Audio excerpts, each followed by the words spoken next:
Assalamualaikum warahmatullahi wabarakatuh. Sampurasun pamirsa, pati panggil sareng simkuring Ustaz konsep ti Ajara Putri. Pamirsa, dina dangat ayeuna simkuring baris nyarangan pamirsa sadaya dina acara Warawiri Warta Sunda. Warta Kiwari edisi Senin 30 Maret 2020. Nyaeta balukar drainase Cayanu Kurang HD Jalan Raya Kapong Soreang anu pernahna di Kecamatan Soreang, Kabupaten Bandung rusak.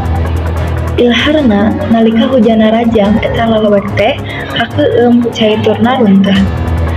Jalan Raya Kapong Soreang pernahna di Kecamatan Soreang, Kabupaten Bandung rusak alatan limpasna cai drainase. Sabat hujana rajang, cai tina drainase di eta daerah remen limpas tepi ka paimahan warga. Salamah tepi ngabalukarkeun bagian aspal jalanna lalepasan. Lian ti kitu, runtah anu kabawa ku caah remen ngagunung di trotoar jalan, ganggu alatan jalanna rusak, serta eta runtah nu ngagunung teh ngeningakeun bau nigang nalika ngalar ka eta jalan. Kukituna dirina miharep eta pasualan jadi peuseur patinanan pamarentah. Sangkan jalanna moal tepi rusak deui keur ngilar kacilakaan. Pamirsa, warta dinten ayeuna dicekapkeun nu video. Simkuring pun Septi Ajara Putri, ngawakilan Ais Pangampi Bandung TV seja pamit mundur.